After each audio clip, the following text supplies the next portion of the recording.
Hello, good evening, my friends. So, today I want to talk about, in my opinion, like I used to say, how Nigeria got to this level, what actually happened. Because Nigeria, from history, from what I read, from the stories we've heard, from what we were told, is a very great country. From what we've even seen, Nigeria seems to have a very mighty status. Nigeria seems to be a country that has everything. Nigeria is a country that has a legacy of, of greatness. There is nothing Nigeria does not have. But something went wrong. In the 50s, in the 60s, in the 70s, Nigeria used to have powerful, intelligent, and Nigeria was in a path of greatness. Nigeria was in a path of becoming the world power. Yeah. And Nigeria still has that potential. Nigeria still having this potential inside us. We are still having this potential to become the nation that God has destined us to be. But that is a story for another day. What I want to talk about is how we missed it. What happened? Like I firmly believe that everything rises and falls on leadership. That was what John Maxwell said. And I believe it. Everything, everything rises and falls on leadership. If it's good, it's on leadership. If it's bad, it's also on leadership. So where did we go wrong? Or what what was the problem? Nigeria started having issues when we started electing or having wrong people taken into position of authority. And when did that start? That started, okay, there was a time when we had great leaders and military overthrew. These military guys, they were excellent people, excellent young men. I could see that what actually was driving them at that time, the first and second coup, was the passion to deliver. They were seeing that the way the civilians were handling things was not how they saw or they felt. The way the civilians were handling things at that time was wrong, and they took power by force during the time of Agu Irosi, then General General Mohammed Buhari took power to, at some point, Obasanjo and who did their own. So those young people, those young military men, at that time, I think that was when they built most of the infrastructures we have. Yes, they were visionary young men and women, even though as at now they are old and their ideas are obsolete and they are military people and their presence is not what we need in this present Nigeria because their time has passed. But what actually changed was that the people who were supposed to champion the cause of getting the right leadership after the military regime went to sleep. Okay, yes, we heard we heard during the 1993 election that Babangida nullified the election, and we had a lot of activists actually participated in the struggle to restore democracy in 1999 after a turbulent year, after the turbulent years of Abacha, and God removed him from power. And with the activists struggling and fighting and ensuring, brilliant activists at that time, fighting to ensure that the military hand over power to civilian. Now, when military wanted to hand over power to civilian, that was where Nigeria made a mistake. That was the turning point for Nigeria. That 1999, when the military wanted to hand over power to civilian, you know what happened? A lot of serious-minded, good-intentioned people chickened out. I don't know why they chickened out, but my God tells me that they could not take the gamble. They were thinking that the military will not hand over power.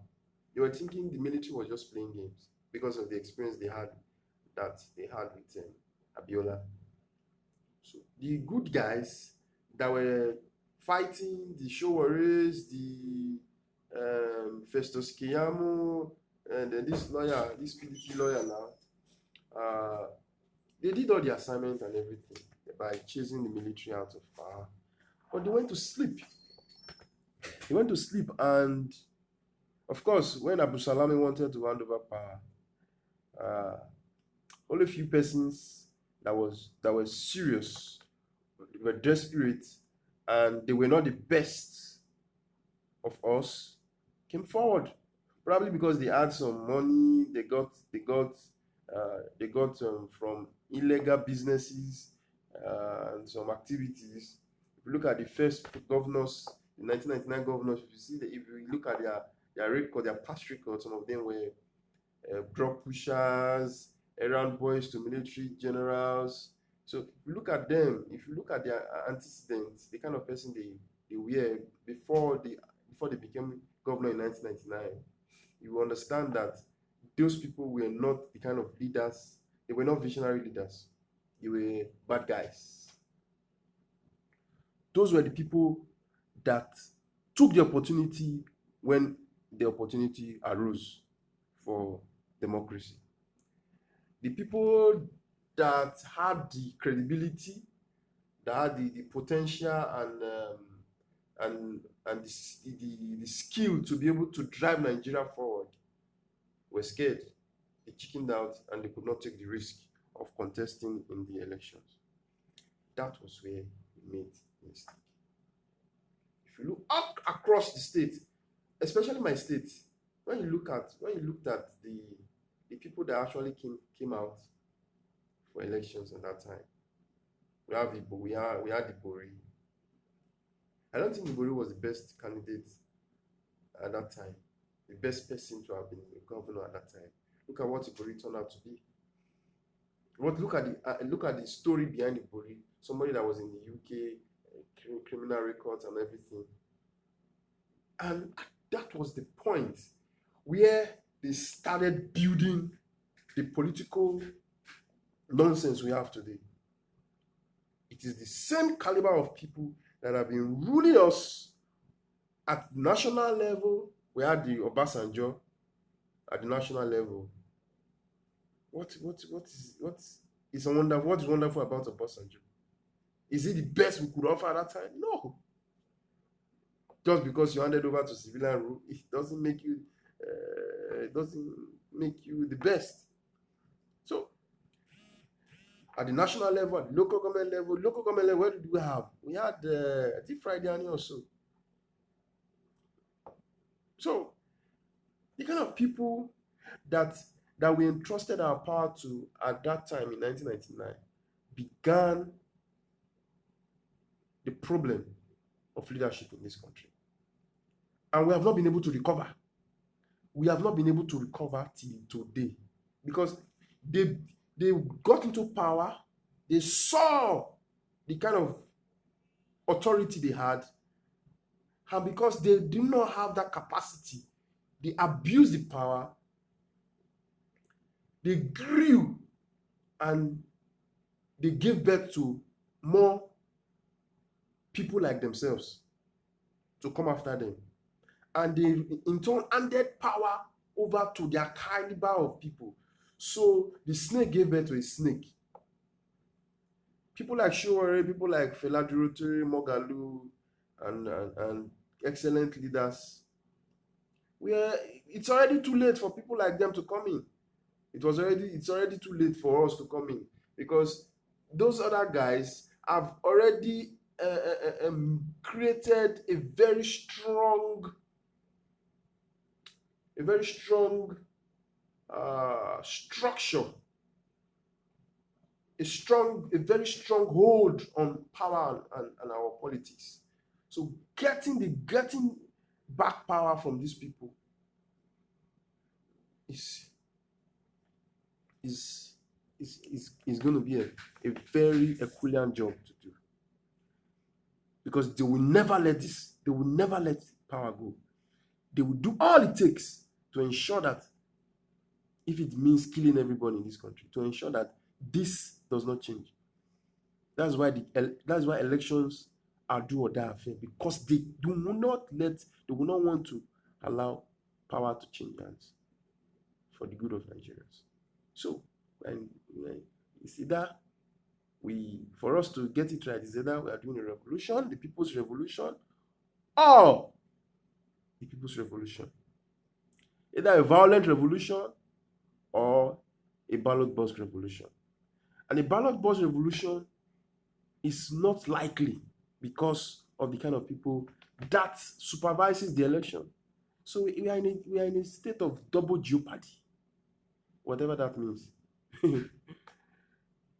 I just feel I should make this video to put it on record. I say I talk. So the problem of today's start. It started in 1999. 1999 actually offered, it started before 1999, but 1999 offered us an opportunity to right the wrong that we did, or that we've been doing in Shehu Shagari and whichever persons that were elected that were not good. So this is how Nigeria has been going from bad to worse. In 2015, there was a kind of change in government, but it wasn't really a change. It was just a transmission from one set of the same caliber of people, but another group. It's another group. The same coin with two sides. Yes, the APC and PDP side. The same caliber of people, the worst of us in that coin. There is another coin that is the best of us, that have the ideas, the capacity to make things happen. Before that coin can come into position, it's not going to be easy. It can only come through a revolution. Through a revolution on the ballot box, which is not likely, or through a violent revolution, or a revolution of the people. Might not necessarily mean killing people, but a revolution of the people to speak with one voice and say that enough is enough. I pray I live to see the day that this revolution will happen.